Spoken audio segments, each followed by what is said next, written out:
Alors, monsieur le maire, pour le Parisien, Bougival a été classé première ville où il fait bon vivre dans les Yvelines. Qu'est-ce qui justifie ce classement? D'abord, c'est une fierté, évidemment. Mais il faut quand même se rendre compte que ce palmarès se fonde sur une approche quantitative d'un certain nombre de paramètres qui définissent la qualité de vie. Alors, quand on regarde les résultats en détail, on voit que Bougival est toujours classé dans les premiers pour chacun de ces critères. Je donne quelques exemples. Sur la fiscalité, nous avons la fiscalité la plus basse des villes de notre strate de population dans les Yvelines. Ça joue évidemment dans le bon sens. En matière d'environnement, nous avons un pourcentage élevé d'espaces verts. Nos équipements publics sont plutôt bien placés en nombre de places en crèche ou en nombre de places dans le centre de loisirs par habitant. Nos aménagements sportifs et culturels sont également bien notés. On a un vrai théâtre, on a un terrain de foot synthétique, des cours de tennis récents, un nouveau dojo. Enfin, en matière de sécurité, les statistiques de délinquance, le nombre de policiers municipaux par habitant nous place également en très bonne position. Alors, il y a des critères quantitatifs, mais il y a aussi des critères qualitatifs. Bah oui, évidemment, le quantitatif c'est une chose, mais ce qui est le plus important, c'est le qualitatif. Je donne un exemple. Le nombre de places en crèche est important, bien sûr, mais c'est encore mieux que nos enfants puissent évoluer dans un environnement sain et qu'ils puissent, par exemple, manger à 50% de nourriture bio. En ce qui concerne la voirie, en 2017, nous avons lancé un grand chantier d'embellissement des quais et du centre-ville. Ça ne se voit pas dans les statistiques, mais c'est éminemment qualitatif et très apprécié par les Bougivalais. Quelles évolutions vous prévoyez en 2018 pour maintenir ce classement? Eh bien, dans tous les domaines, nous voulons continuer à améliorer et à innover.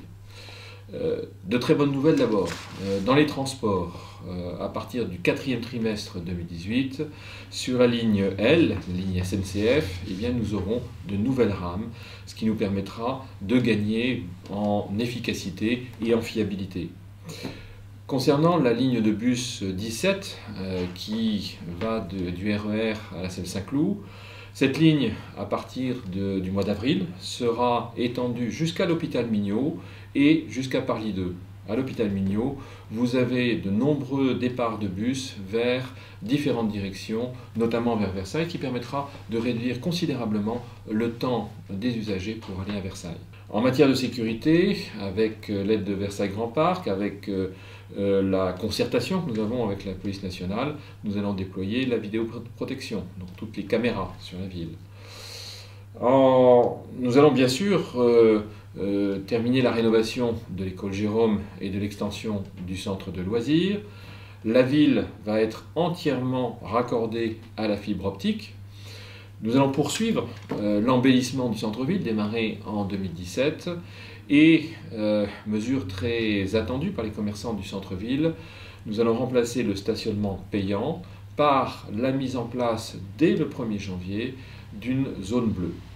Il y a aussi une thématique qui vous tient à cœur, c'est l'environnement, un domaine dont vous vous occupez plus particulièrement à Versailles Grand Parc. Concrètement, à Bougival, qu'est-ce que vous comptez mettre en place? Eh bien concrètement, nous avons différents projets emblématiques. Le premier, c'est celui de l'agriculture urbaine en permaculture, qui, à terme, nous permettra d'alimenter nos écoles et crèches en produits locaux et bio. C'est aussi un projet avec les VNF, les Voies navigables de France, de production d'électricité à partir de l'eau de la Seine au niveau des écluses de Bougival.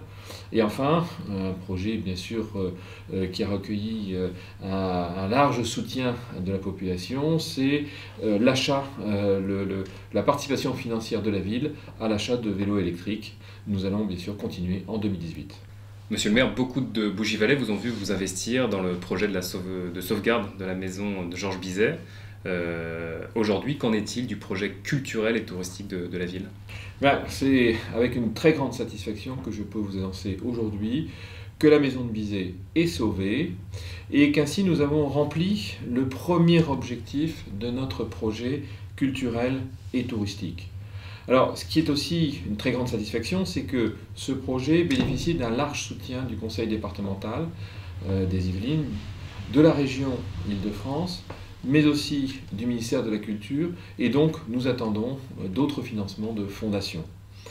Je rappelle aussi que l'année 2018 est l'année du bicentenaire de la naissance d'Ivan Tourguenieff et que la ville entend honorer la mémoire de ce grand écrivain et de ce grand représentant de la littérature russe. Dans le contexte général actuel, pensez-vous que Bougival va pouvoir poursuivre une politique aussi ambitieuse par rapport à tout ce que vous venez de nous décrire avant?